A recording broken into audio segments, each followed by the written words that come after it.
vijijini.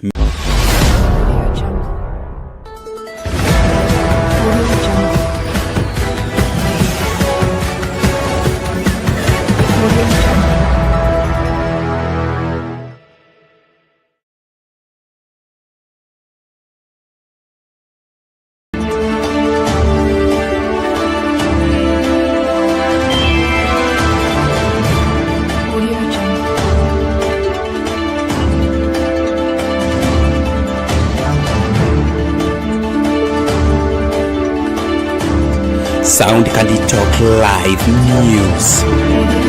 The County Assembly that there is an incident that occurred in the Assembly today early morning at around 4 a.m. Unidentified persons threw a Molotov cocktail, also known as a petrol bomb, which landed on the Assembly roof with an intent of burning down the Assembly. Luckily, our security officers were able to put out the fire on time. We have since filed a complaint with the National Police Service and investigations are ongoing. Honorable members, I urge the Directorate of Investigations to speed up investigations so that the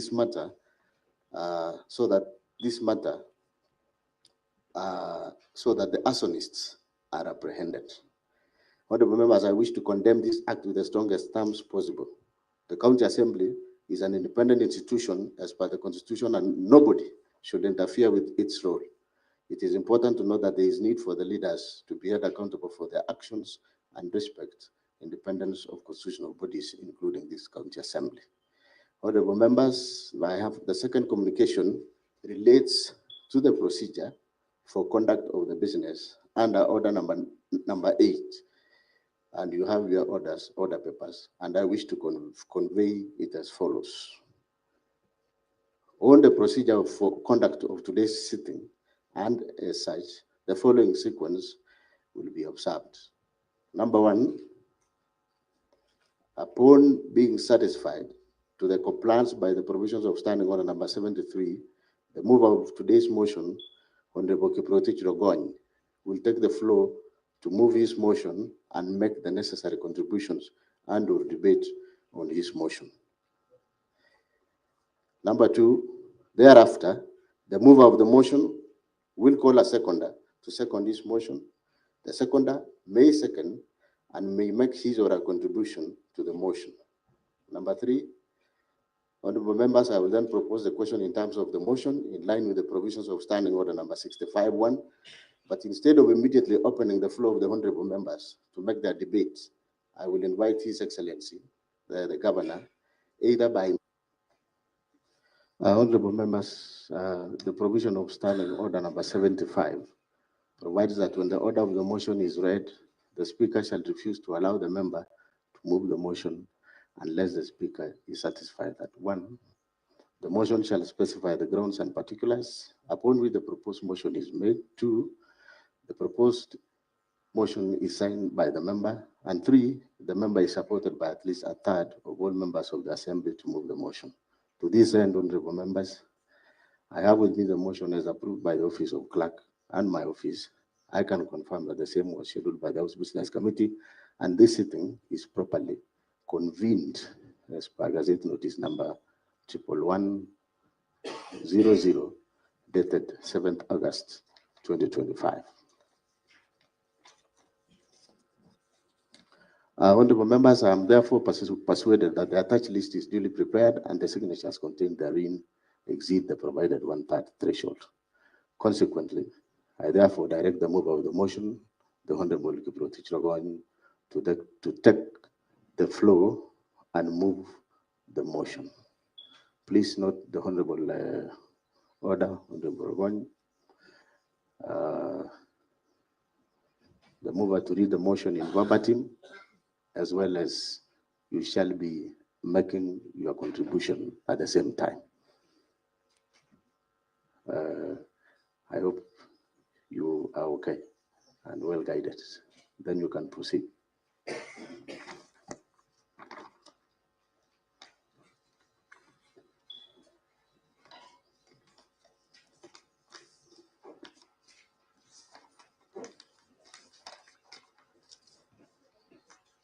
Thank you, Mr. Speaker.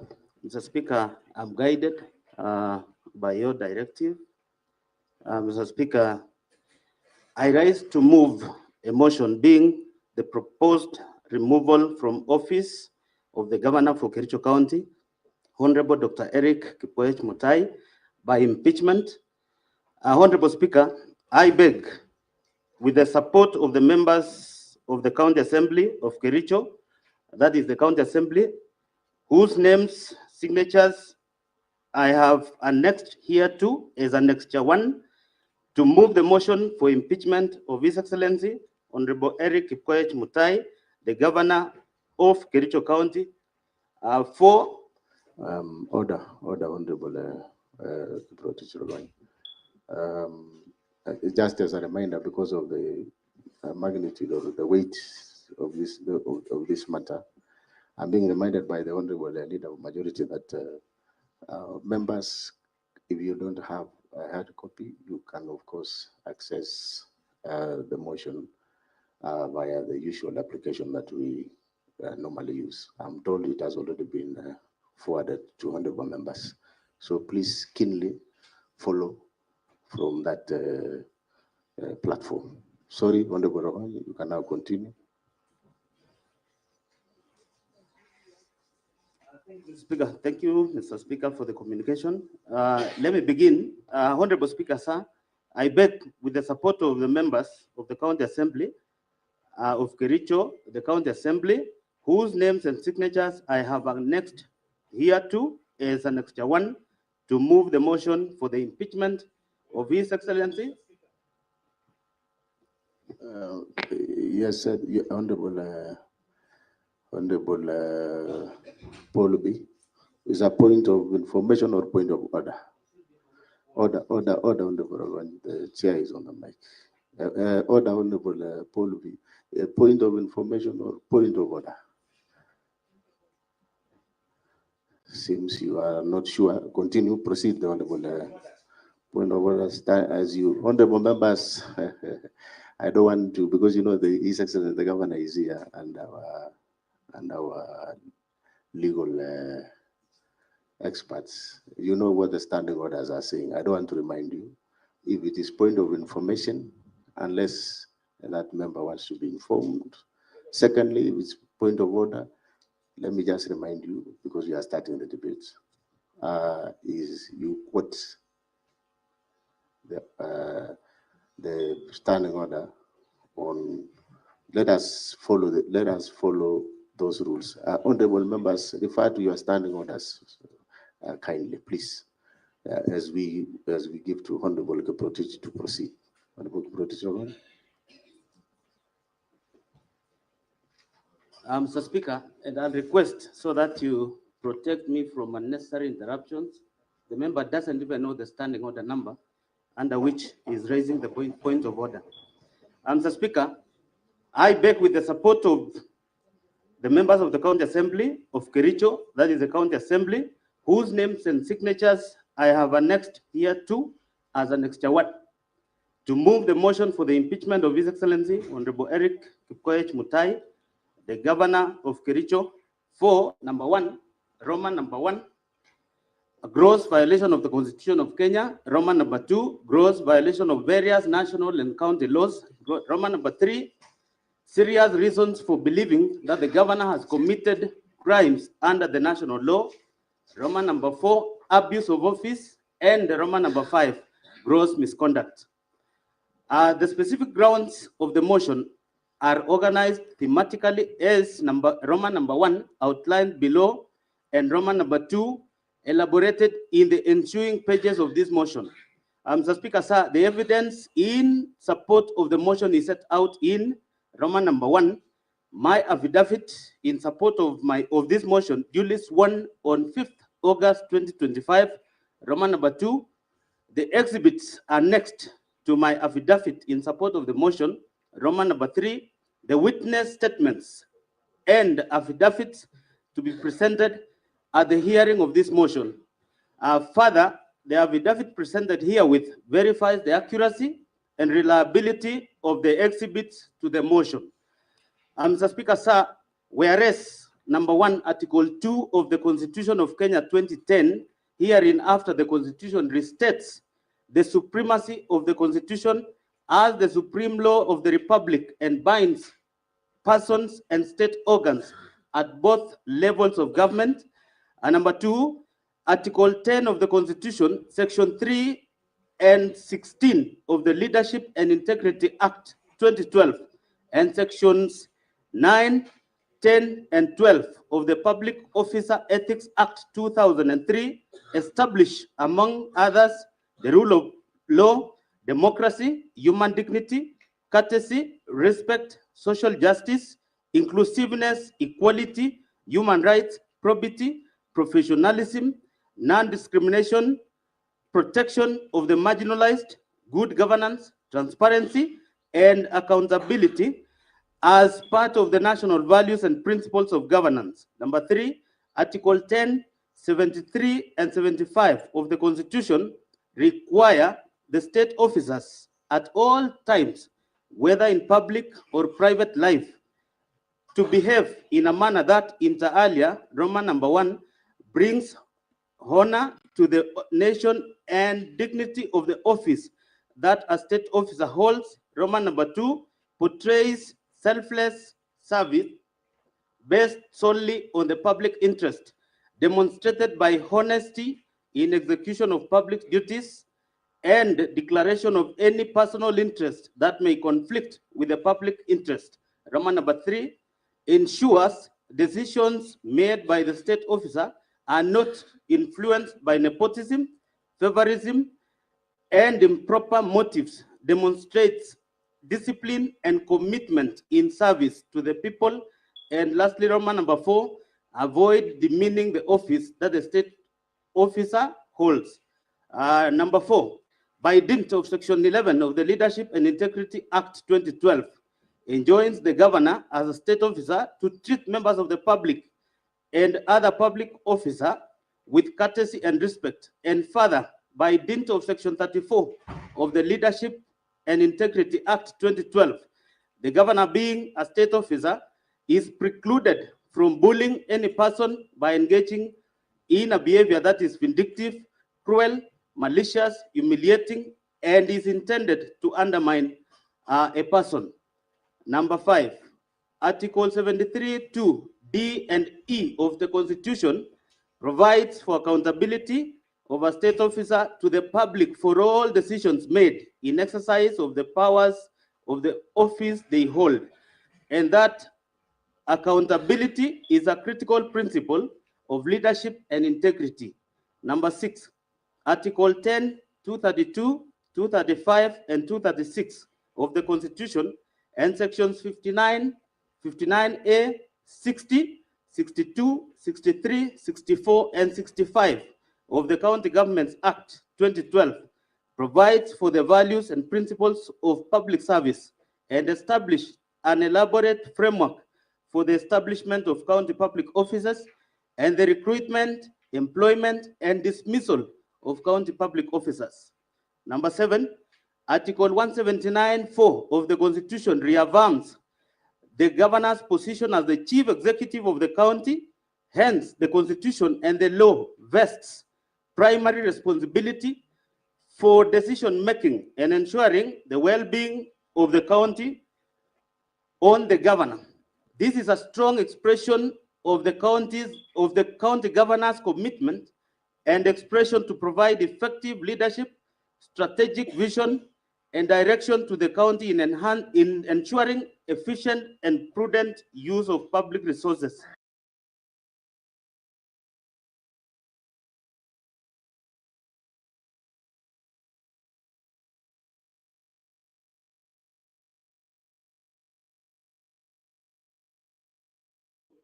Provide for the impeachment of the governor on grounds of gross violation of Constitution, gross violation of other written laws, where there are serious reasons believing that the county governor has committed crimes under the national or international law, gross misconduct, and abuse of office. Number 9, Article 201, 205, and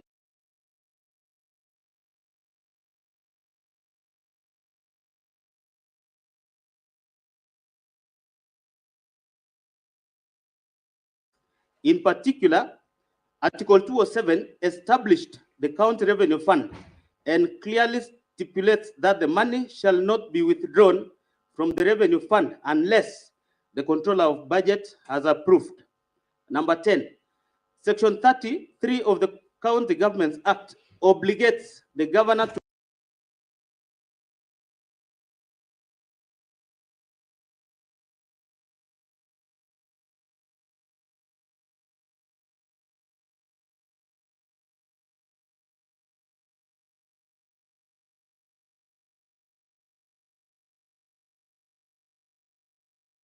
and rein on the rot, corruption, and unethical practices in the county. Instead, the governor has deliberately aided, abetted, condoned, and encouraged the misuse, misappropriation, misallocation, wanton theft, and pilferage of county finances. Number 12, the governor has, in multiple occasions, directly and indirectly engaged in acts and conduct which severally and collectively constitute gross violation of the Constitution, gross violation of other written laws, gross misconduct, and abuse of office. Mr. Speaker, we will be demonstrating most of this because we have the evidence so that we consolidate our ground for the impeachment of the governor before us. Number 13, by his act and conduct, the governor has exposed the office of the governor, the assembly, and the people of Kericho to ridicule, embarrassment, shame, and disrepute. Number 14, the conduct of the governor has been scandalous and embarrassing to the high office of the county governor, an office held in public trust and whose authority ought to be exercised in a manner consistent with the purpose and objects of the Constitution. Mr. Speaker, Article 174 is clear on how even a governor ought to conduct his business in management of this county. Unfortunately, Mr. Speaker, more often than not, the governor has continuously violated such an article. And Mr. Speaker, it's unfortunate. Number 15, the conduct of the governor has made it impossible for the county to be governed as it ought to be, compromised service delivery, and jeopardized the functions of both arms of government of Kericho. It has therefore become untenable for the governor to continue being in office. Number 16, the governor has seriously committed constitutional wrongs that subvert the structure of the government and undermine the integrity of the office and even the Constitution itself. The significant effects of the conduct that is undermining the integrity of the office, disregard of the constitutional duties and oath of office, arrogation of power, and abuse of the governmental process has had adverse impact on the running and the administration of the Kericho County government. And number 17, the governor's continued stay in office has and will continue to undermine effective service delivery to the detriment of the people of Kericho County, in whose the trust the governor holds the office. Mr. Speaker, sir, the Assembly resolves to impeach the governor under Article 181 of the Constitution, Section 33 of the County Governments Act, and Standing Order number 70 and 70A of the Kericho County Assembly Standing Orders on the following grounds. Ground number A, gross violation of the Constitution and other laws. Mr. Speaker, gross violation of the Constitution of the Republic of Kenya 2010, the County Governments Act 2012, the Public Procurement and Disposal and Asset Disposal Act, the Public Finance Management Act 2012, and Kericho County laws. Number 1, misappropriation and misallocation of county finances. On various occasions, since his election as a governor and subsequent assumption of office, the governor has engaged in various acts of gross violation of Article 10, 183, and 201 of the Constitution, Sections 102 and 109 of the Public Finance Management Act, Cap 412A, and the provisions of the Kericho County Rating Act number 5 of 2019 as follows. Roman number 1, fictitious payment of works, goods, and services. Mr. Speaker, between January 2025 and July 2025, the governor engaged in gross violation of Articles 10, 183, 201, 207, and 208 of the Constitution and Sections 102, 109, and 110 of the Public Finance Management Act 2012 and Section 33F of the County Government Act 2012. The governor aided, abetted, and/or condoned the fictitious payment of goods and services and works which were neither delivered nor done, occasioning the county loss of 85 million shillings, 704,522.90 cents in number A, services which were not rendered and/or partially done, e.g., maintenance of 15 residential houses in Kipkelion West Sub-County at a cost of 2.999 million. Mr. Speaker, the report by the committee, the other committee that just concluded its business, chaired by the Honorable Albert Kipkoech, were able to visit the site, Mr. Speaker. The contractor was paid very early in the year, that's around February. By the time they went to visit the site, works had not been done, partial works had been done, there is no report, the contractor has been paid fully. In this county, Mr. Speaker, you can work. Even before you start working, you're already paid. It is illegal, it is wrong. We have contractors, Mr. Speaker, who've rendered services to this county, they have never been paid. Case in point, I know of contractors whose family members are unwell, and they have never been paid for works they have already done. But here is a contractor. It is shocking. We were expecting 35 tons of these raw materials. But what was supplied, Mr. Speaker, is hardly 10 tons. They cannot explain tons. And number 2, Mr. Speaker, this particular supplier was already paid in full. Mr. Speaker, this is illegal and this is wrong. And the governor cannot in any way challenge even this. Another society called Torochtan in Kapsaos Ward was affected. When the committee visited, the supplier even tried at night to sneak the raw materials. Mr. Speaker, this is the height of impunity, which we will never condone as an assembly. And Mr. Speaker, we are doing our work. The corruption that has gone, beyond reasonable limits in this county ought to be stopped. Mr. Speaker, there is even one society in Litain, where the Honorable Vincent Kirui comes from, called Kipagenge. I'm made to know it was closed close to 2 years ago. It's not operational. And the allegations are that the same society was supplied with this raw material. There is one, Cherobu, in Chebo in Ward. Again, even the Honorable member, Honorable Francis Terrer, was a member of this committee. And he established that we lost these raw materials. And the member has audacity at the moment to take a photo outside there to claim we cannot fight for all these corruption cases. Mr. Speaker, we will show the members of the public what has happened in this county. Number C, overpriced goods, including sodas, alleged to have been bought for about Kenya shillings 500 per 300 milliliters bottle, and a bale of tissue paper alleged to have been bought for Kenya shillings 2,750 per bale of 10 tissue papers, and a hand towel priced at Kenya shillings 3,600. Mr. Speaker, we watched live when the committee looked into this in these same chambers. The CEO in charge of water, who was grilled, confirmed that indeed, he kept on saying noted chair, meaning he agreed to the allegations that were posed before him. Mr. Speaker, how do you erase? Because we have the answer. Later on, they are claiming, there was an error, we didn't supply everything. The question is, when the committee requested you to supply any document relating to transaction into such things, what happened? Then you come here and tell us the soda was 100, even if it was 125 shillings, that is on the highest side. Where do you buy a soda for 100 in this county? Mr. Speaker, the hand towel, the first is the hand towel for 3,600. It's unheard of.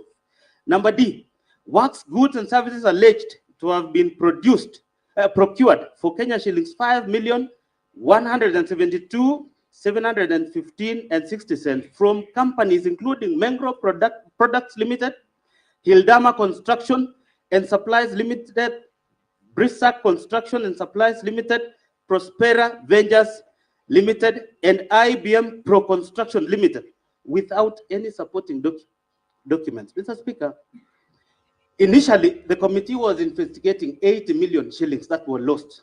In the process, they discovered additionally there is 5 million that were paid to these subcontractors, and there is no supporting documents. Mr. Speaker, and I'm happy the governor is here today, because the committee went an extra mile to request for these documentations.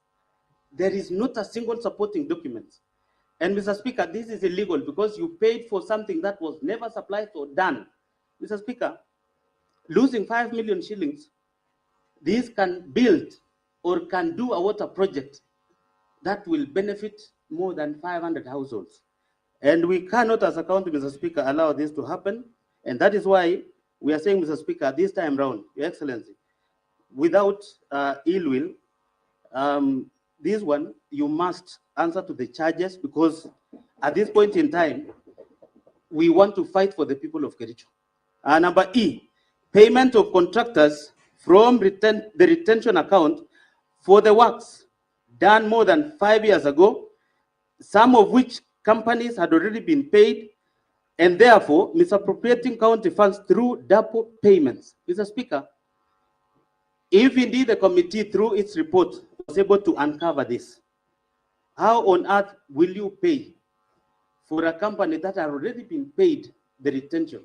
In fact, Mr. Speaker, the chairman and the committee requested for the retention register because it was going to prove who had already been paid and who had not been paid. Mr. Speaker, I can give you a funny account. In my own word, there is a road that was done, and within 2 months, the contractor had already been paid, the road is not complete, and the retention money was again being processed. It is unimaginable.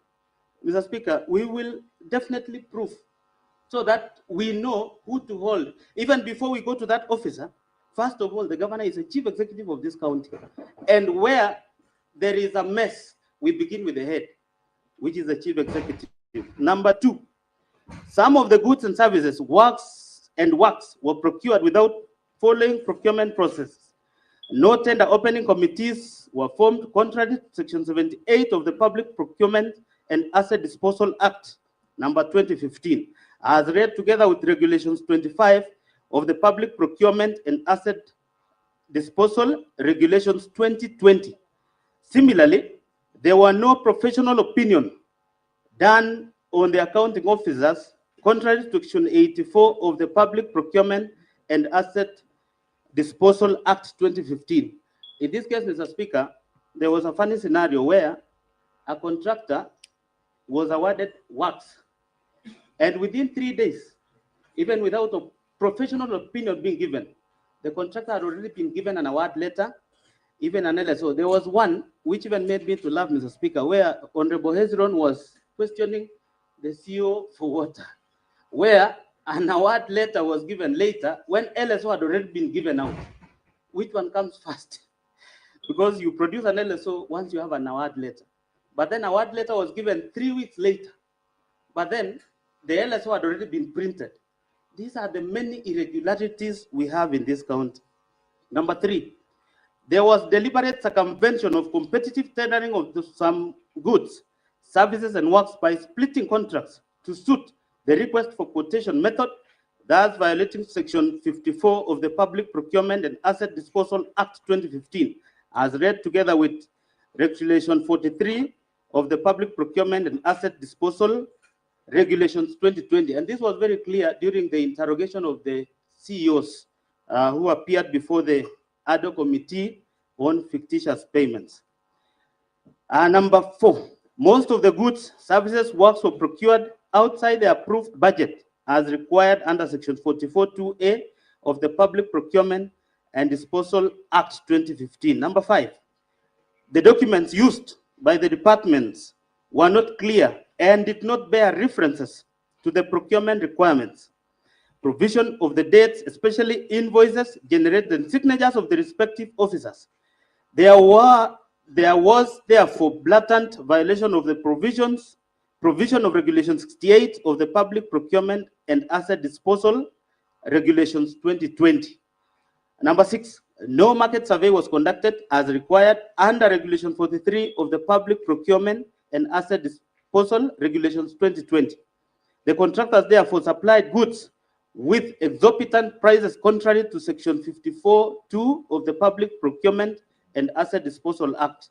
Case in point is the case for the sodas and all the tissue papers, because, Mr. Speaker, in a nutshell, they should have conducted the market survey before giving those suppliers the requisite documentation for them to supply to the county government of Kericho. Number 7, all of the subject goods, services, and work were paid for in advance. You are watching Sound Candy Talk Live. Tonight. Basi yule mtoto akasema ile siku moja mimi sijaenda kanisani na Yesu Kristo anakuja. Because kuleta ndege ya Chief of Defense Forces down is not only negligence but criminal negligence. Nilikuja hapa hadi ya Gong nikamwambia mchague Ruto. Na mimi naomba msamaha. Na mchezo huu rais ni mchezo ambao utakusaidia wewe rais wa Jamhuri ya Kenya. Ni mchezo ambao unakufundisha jinsi bila kufanya kazi. Your Excellency, what helped that case was there was a policeman who recorded his statement in English. Sasa huyu ndiye nilipiga kofi. Juzi ndio amenipigia simu akaniambia